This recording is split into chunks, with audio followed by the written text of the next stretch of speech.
Hey everybody, welcome to Around the Twist, episode 248.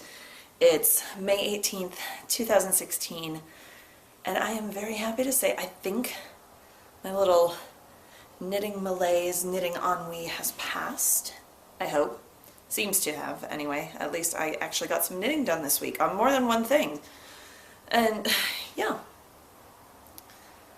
It's a beautiful day here after 3-4 days of gray, rainy, icky, bleh, for May in Colorado. It's actually, the sun is shining, it's beautiful, we've got the windows open and fresh air blowing through the house. It feels so good. So,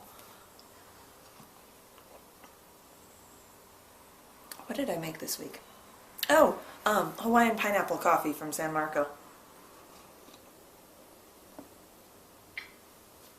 The lingering cough thing from when I had laryngitis a month ago is almost gone. I still do have kind of a tickle in my throat, so if I cough this week, I'm very sorry. Or if I do that, or drink a lot more coffee, because the hot liquid seems to be soothing right now.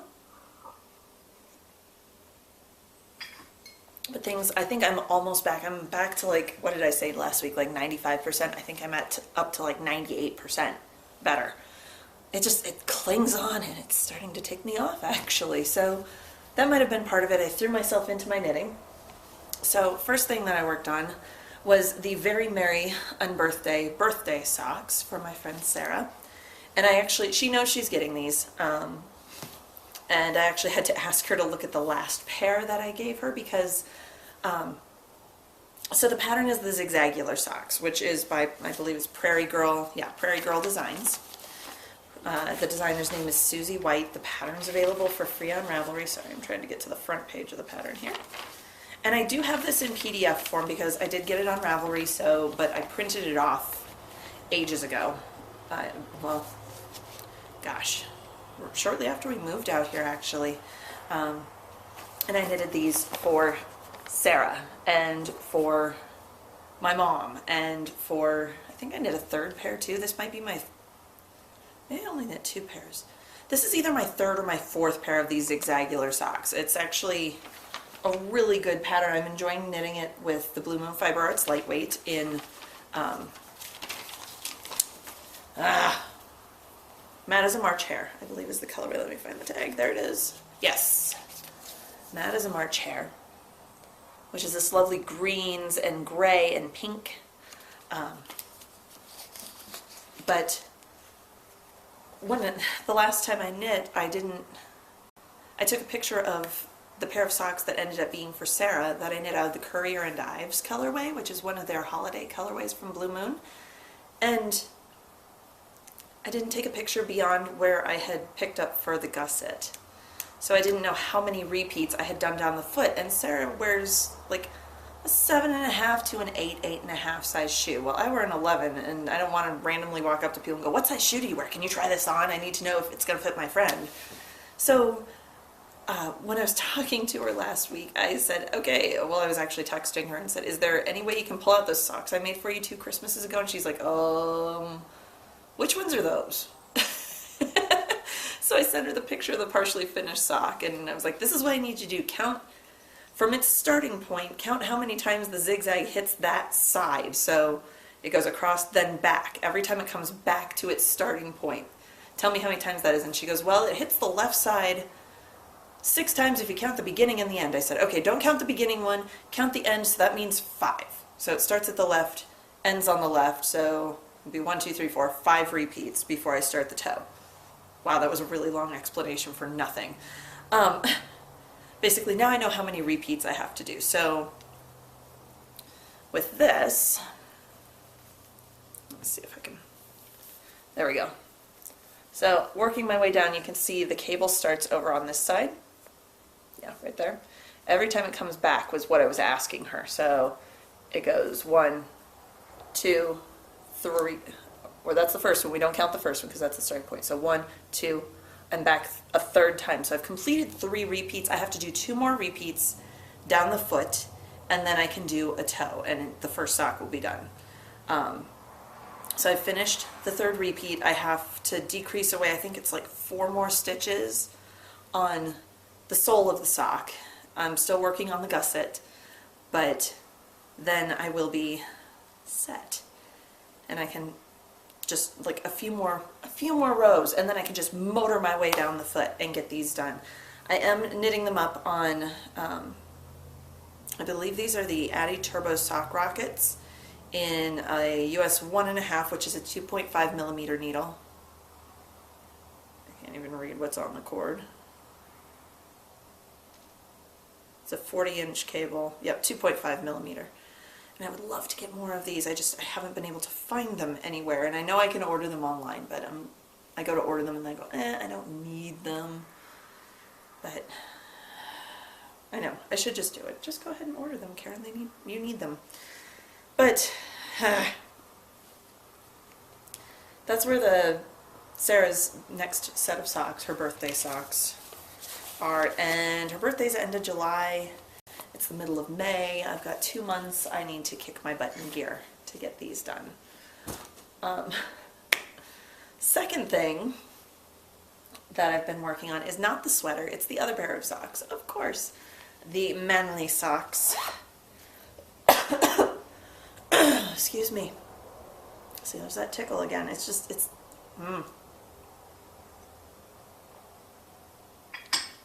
there enough to be annoying when I cough. Now, it's just not coughing and hacking all the time, which is kind of nice. So the manly socks, which are for hubby, because when I asked him if he wanted another pair of socks, knowing how he's the furnace of the two of us, and he doesn't wear the hand knit socks I make him very often, but I know he likes them. So I didn't know if he wanted me to keep making them for him, and I asked him if he wanted more socks, and his eyes kind of lit up, and he was like, yeah, okay. So finding manly colors in my stash is a little bit hard to do, but I did. This is the Osterman Step in the black, dark teal blue colorway, and it's got that light gray in there too as well. I'm knitting this up as a 72 stitch vanilla sock with a afterthought heel, and I'm going to use the crystal heel like I do on all of my afterthought socks. And going off of, I pulled some of his other socks out of the drawer because I couldn't remember how many rows I did for the cuff, how many rows I did for the foot. I couldn't remember.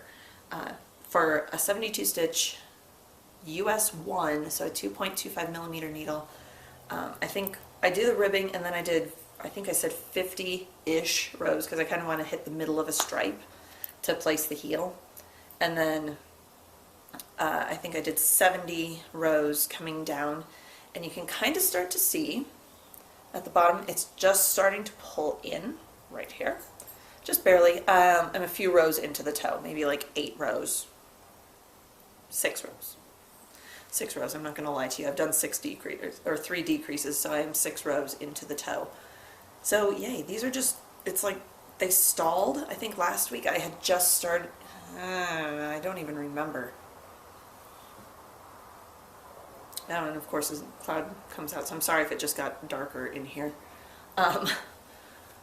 But I think I was either in this gray stripe or I had just gotten to the black stripe. So I got three stripes done. Maybe was it? No, I wasn't all the way back there. I don't even remember where I was last week. This is what happens when I record without show notes. I don't know. So starting the toe, this particular sock, the body of it should be done by next week. I'm not going to say I'm going to put the heel in. I like to leave the heels till the end, so that if I have to yank out a chunk of yarn, and there's quite a bit of yardage in these balls of Osterman Step. How much is there?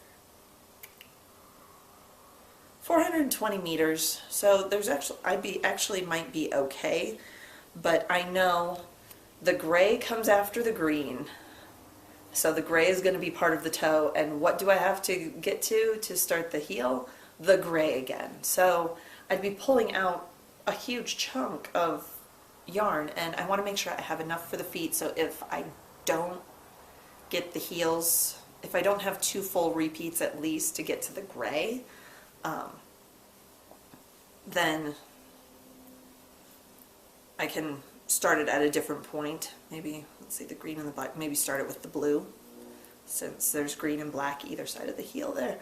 I want to have options, and I want to make sure I have enough for the second sock without having to splice yarn in that I've pulled out in order to make things match on the first sock. So rather than have bitter disappointment at my non-matchiness, because I know it wouldn't bother him, but it would bother my little bit of OCD that I have. So every time he wore them, I'd look at them and be like, oh, I couldn't get those to match. And it would just tweak me. So that's where those are. I got quite a lot knit on those. I feel like I did like 3 inches. I know it was only like 2, but I feel like I really made progress on those, on hubby's socks. So,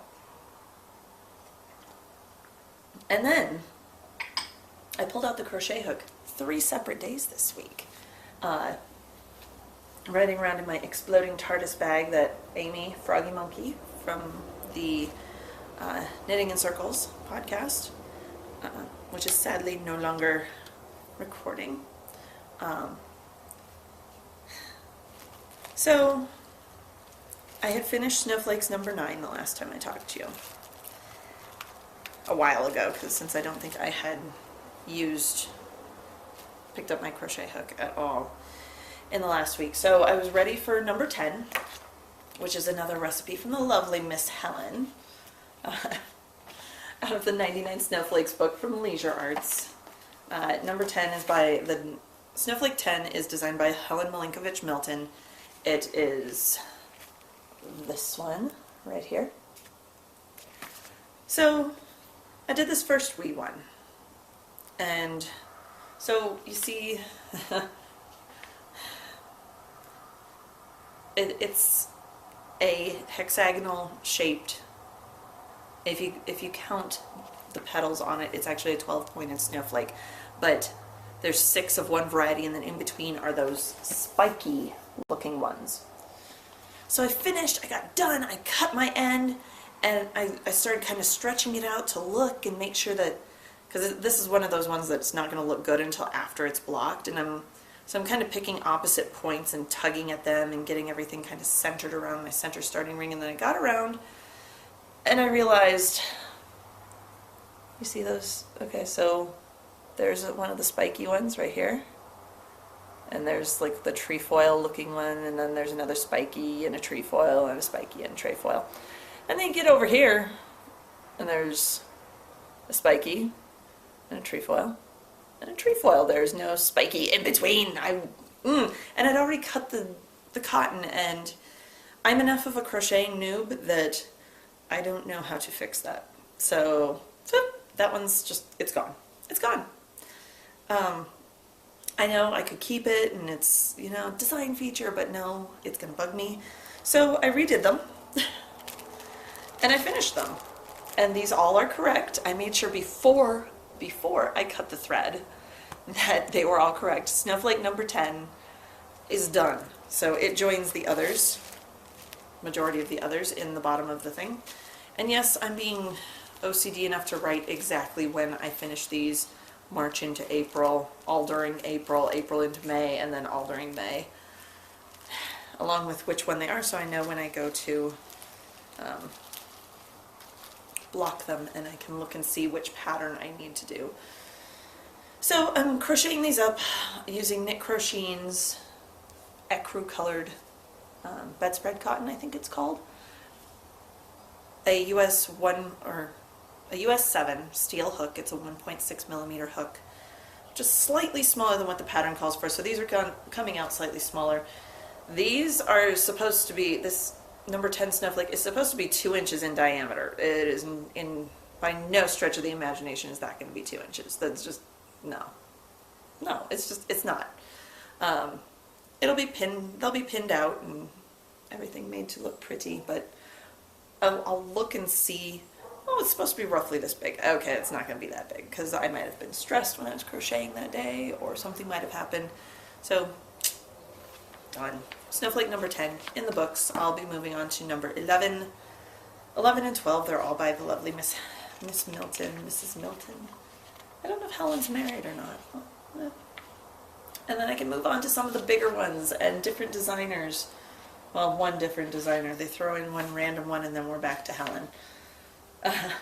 Not that I dislike Helen, but she's very prolific with the snowflakes, which is lovely. I'm glad she designed so many wonderful patterns for me to follow. So those are my Snowflake future Christmas planning extravaganza is in the works. It's going. And I'm enjoying it. Honestly, I'm enjoying it a lot more than I expected to. I fully expected to have given up by now, or be getting to like the last 2 days of the month and going, oh my gosh, I have to crochet snowflakes. But it's kind of like, wow, I haven't crocheted a snowflake in like 4 days. I need to start again. And it's kind of nice because I can just do one and then move along. Unlike my cross stitch. So, pokey things.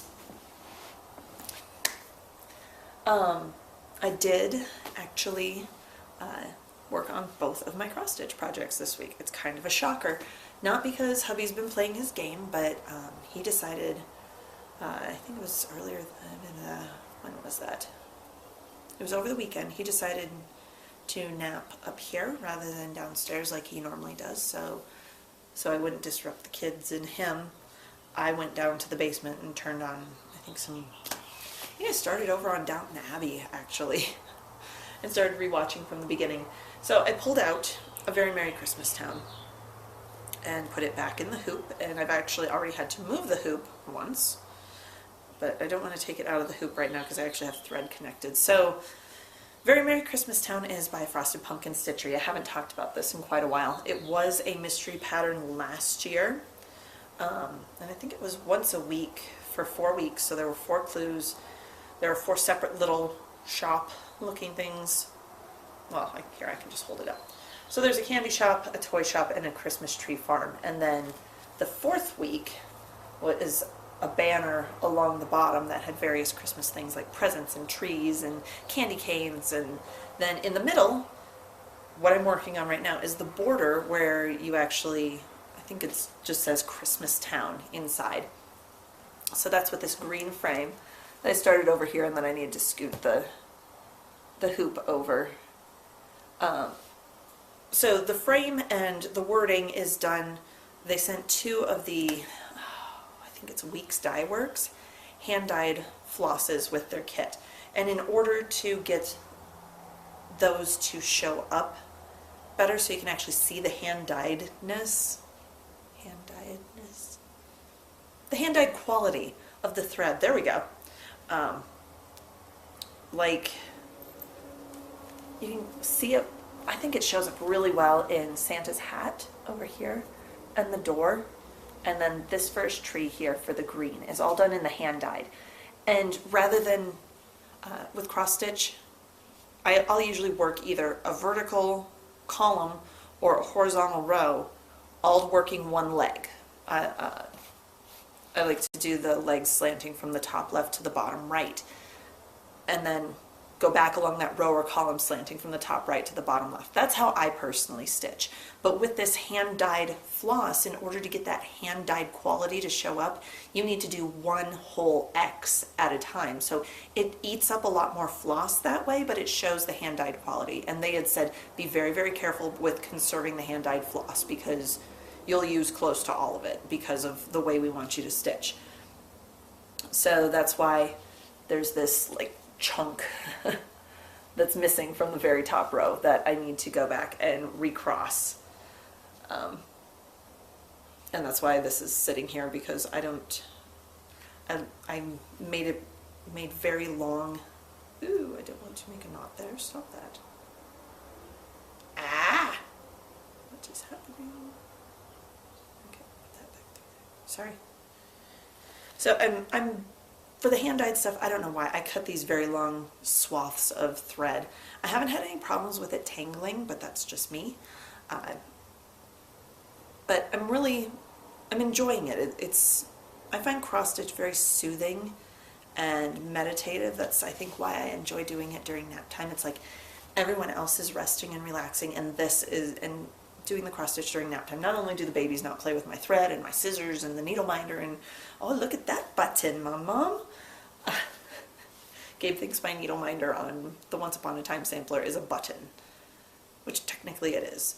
But then he pulls on the magnet and the whole thing falls off, and then I have to chase down both parts, and it's just easier when the kids are sleeping.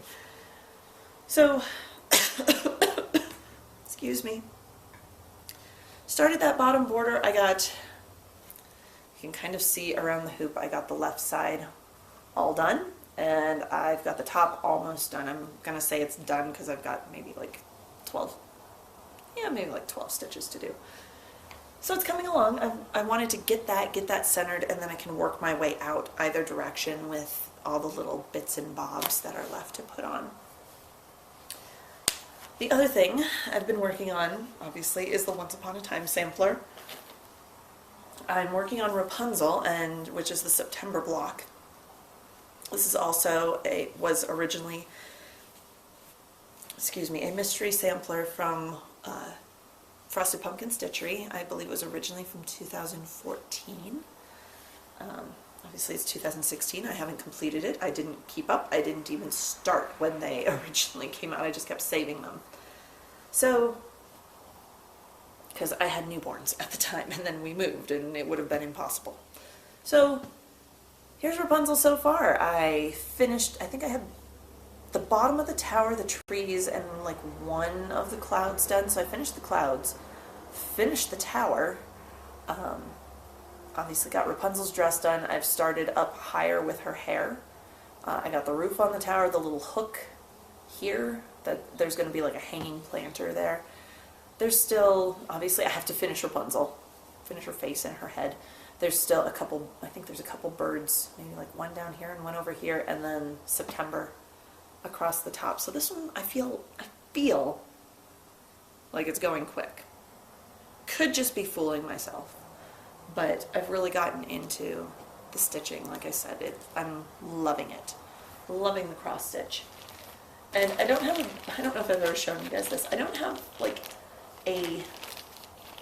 well, I have a bag for my supplies for Very Merry Christmas Time, but it never moves. It like sits on the arm of the couch in the basement, and when I want to show it to you, since I'm recording up here, I just grab just the hoop and the fabric and bring it up, because I don't want to move everything, the thread card and all that. This is my project bag for the Once Upon a Time sampler. It's a gallon Ziploc bag. It works. Little fingers haven't figured out how to open a gallon Ziploc bag yet, so I've got some spare needles and a couple spare bobbins in here. I've got a little El Cheapo pair of folding scissors that I think I got at Hobby Lobby or Joann's. They're really kind of crappy folding scissors, which is why I don't fold them usually. I just fold down like that. But usually just leave them open. I've got my extra colors that I needed, or little skeins of the extra thread colors for the border, because they told me to get extra. It's kind of like you need one skein of this, one skein of this, and two of this, okay? So I got two of that. And then this is my thread organizer for all of the thread. So I got bobbins rather than using like a thread card. I got these little plastic bobbins, and I think I got them at Michael's, and it's like a 20 pack for something. Wound the thread onto them, and then I labeled them. Actually, I might have labeled them with the thread color number for reference point. So those giant boxes of thread that I have downstairs are all DMC floss, which is what this is. So I just wound this off, and then as I use it, I'll unwind some and snip a length. And then this thing that they're all riding around on very neatly is a knitting stitch holder, like an old school Susan Bates one. It just comes open like that, and it works great. I don't know, I think it was my mom that told me to do this. I don't even remember where I pulled that from, but with this many colors, it's wonderful to have them all organized. And I've got them in order. When you go to the last page of the Frosted Pumpkin Stitchery patterns, where it gives you the floss guide, I have these in the order they're listed on the guide. So I didn't put them in numerical order, I actually followed all the guide numbers off of that top to bottom. Right there, it makes them very easy to find, and then what I can do, if it tells me to go to color 920, I can go through, well, I kind of count down and go, okay, so it's between this one and this one, and I flip them over and, oh, there's 920, and then I can pull 920 out to the end, the close end part, and unwind the yarn that I need. So, little tip, that's what I like to do with my thread. I don't know how everyone else stores their thread. If they use a thread minder, like the little card that came with A Very Merry Christmas Town, or if you keep it in a box, do you just keep loose bobbins? I don't know. Everybody has a different method. I'd love to learn what other people's are, so feel free to chime in. Let me know. If you're a stitcher, let me know how you like to organize your stuff. Me, ghetto Ziploc bag and repurposing other tools. That's one thing I love Alton Brown for watching. I've been rewatching old episodes of Good Eats on Netflix, and he hates single-purpose tools in the kitchen, and it's the same thing with fibercraft. If you have a single-purpose tool, find a way to use it some other way. Otherwise, I've just got this stitch holder that, well, I don't use it that often. It's just taking up space. Why keep it? Well, I can use it to hold my floss for my other projects. That's great. Yay. Love multi-purpose stuff. So that's it for Pokey Things. On to Various and Sundry. The next, the remaining upcoming event that I have for the year is the Estes Park Wool Market, June 9th through 12th, up in Estes Park, Colorado. The vendor list has just been, well, I don't think it's been officially released, but there is a vendor list. If you go to the Estes Park Wool Market Ravelry board, there is a list of the vendors that will be there. It looks like a good crew. Classes are still open for signups. The organizers have extended signups through May, I believe it's 22nd. So if you're coming to Estes and you want to take a class Thursday or Friday, I know the guys that run Cleams and Cleams are going to be there. They're going to be doing a drum carding class, which if I didn't have to work, I would so take. It sounds amazing. But there's several classes that you can take, and they're usually pretty reasonably priced. Don't ask me what the prices are this year. I don't know. But they usually have a pretty good spread of classes that are offered, and those are taught at the Estes Park High School. And then Saturday and Sunday is the actual wool market out at the fairgrounds. Hubby and the twins and I will be there on Saturday. Gonna make it a family outing. I found my buttons. I'm so excited. So my Round the Twist buttons that I've been handing out for years, I still have probably a third of the bag left because, like an idiot, I ordered 1,000 buttons. So if you're there, I will try to remember to have buttons with me to hand out. I'm just glad I found them because I wasn't able to find them in time for the... Oh shoot, what was the last thing I went to? Now I can't remember what it was. Oh my gosh. This is awful, you guys. I feel terrible. Yarn Fest. That was it. I couldn't find them in time for Yarn Fest. So, the reason I was able to find the buttons, I was going through I took a lot of my craft stuff and shoved it in the closet when we moved here, just to make the room less of just a junk hole downstairs. So tried to organize stuff in the closet and just get it out of sight and organized. One of the things that got put away was my sewing machine. So I guess this is kind of falling under Pokey Things a little bit. Well, hubby went to IKEA about a month or two ago and bought me a little table that's fairly, I don't know which one, don't ask me which one.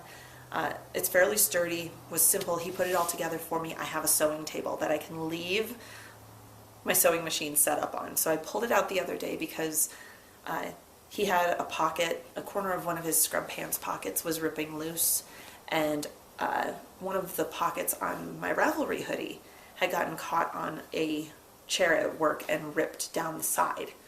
So I needed to do a little bit of mending. Pulled out my machine. Number one, it needs to be cleaned. It was disgusting. Did a little basic cleaning and then did my sweatshirt first because just in case it screwed up or the bobbin tension was wrong. And just, it was like a little 1.5 inch seam. stitched it, great. Put hubby's pants on, fix the pocket, we're good to go. So I've caught the sewing bug. It is raring to go. I want to make myself a couple skirts this summer. I have that fabric I got last year during SSK to make some reversible dresses for Tara. So I'm really excited to have the sewing machine out and get to sew and do some more crafting stuff. So you'll see some of my sewing projects coming up, I'm sure. Now for any questions, I went over to the Rav board and someone, excuse me, need another drink of coffee.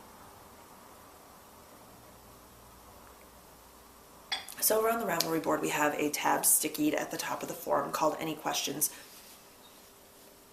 Any questions you have for me, within reason, go ahead and post them there. I'm just going straight through the thread and trying to answer them as we go.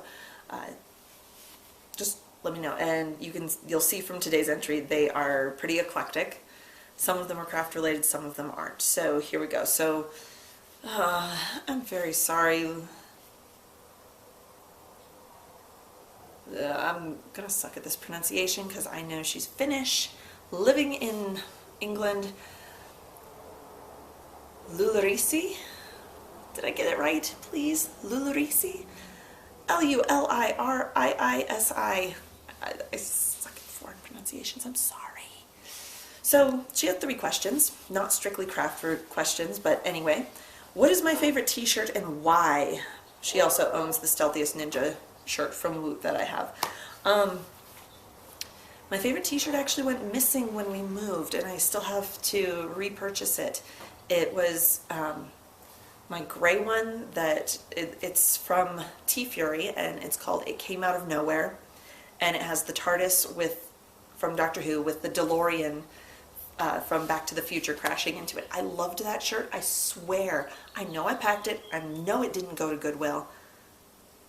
We've been out here pushing almost 2 years now. I can't find it.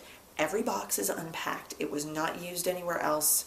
I swore I had left it back and it was in my suitcase for coming out here before like our pods even got here. It went poof. And there's a few other items too that are only mine. Just like some clothing stuff and a few other things that just went poof. I loved that shirt, so I do need to repurchase that shirt. I think that one was probably my favorite and I haven't worn it in a while, obviously, since it's not here.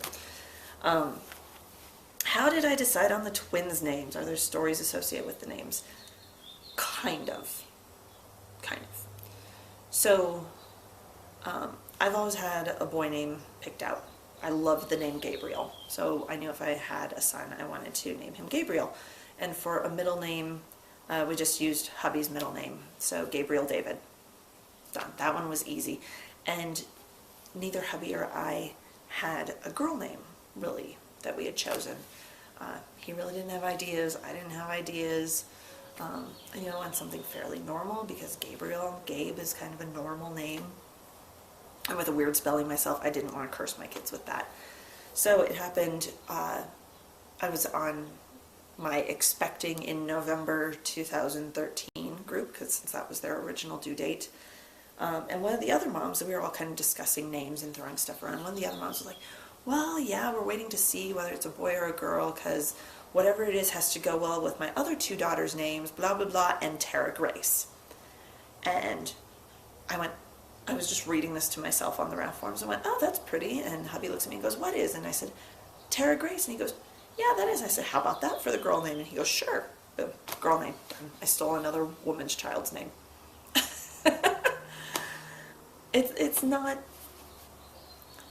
It's not as bad as what happened with my mom when she was born. My grandma had actually picked out the name Victoria Annette for a name, and she and another lady in the maternity ward were in labor. They were visiting back and forth. So the lady went back, had her baby first, stole my mom's name. My grandma, the name that my grandma had picked out, named her daughter Victoria Annette. So my grandma took and shortened it to Vicky Ann, and that's my mom's name. So kind of stealing a name, kind of not. You're going to run into people that have the same names. all over the place. I can't tell you how many Gabes we've run into at the playground. And talking to one of the dads, he's like, yeah, we thought we were picking out a pretty unusual name, naming him Gabriel, and suddenly there's Gabriels everywhere. So yeah, there's stories of how the twins got their names. And for me, my parents had two names picked out, a boy name and a girl name. If I would have been a boy, I would have been Bradley Wade. Kind of glad. And we have a co-host. Come here, Mr. Man. Come here. We got some massive bedhead going on. Oh! Can you look at the little red dot and say hi? Can you look up there and say hi? No, we're still sleeping. We're still tired. Massive bedhead going on. I knew this was going to happen because I'm recording kind of late for their nap time. But we're almost done, so it's okay. Third question, any game recommendations as a watcher? My husband and I do the same as you two. He plays while I work on a crafty project and occasionally help look things up. We've already worked our way through the Fallouts, great soundtracks. I don't think he's interested in Assassin's Creed, but anything else you think is nice to follow along without having to play it yourself? Really the only other one that I've been helping hubby with besides the Assassin, he's pretty dedicated to a series, so he really enjoys the Assassin's Creed ones, the other one he's been playing lately is Witcher 3. And he worked his way through that and through the first expansion. And this spring there's supposed to be a second expansion coming out sometime. I wonder when that's going to happen. Because he purchased a double expansion pack. Because they're like, we're going to have an expansion this fall and an expansion in the spring. But they didn't give specific times. So I should look and see if that's done yet. It's very much set in a fantasy world. There's dragons, there's griffins, there's all kinds of fantastical creatures, and you're kind of a magical sword for hire.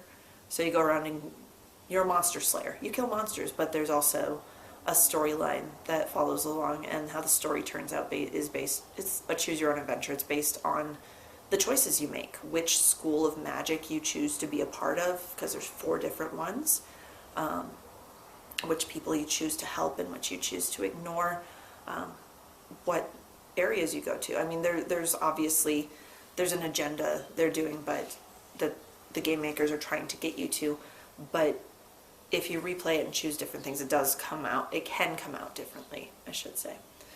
And whether someone treats you well or you rile them out based on, like, they'll give you 4 different responses to a question they ask you, and you can pick the really smart aleck one. And yeah, how you doing, Mr. Man? Did you sleep good? No.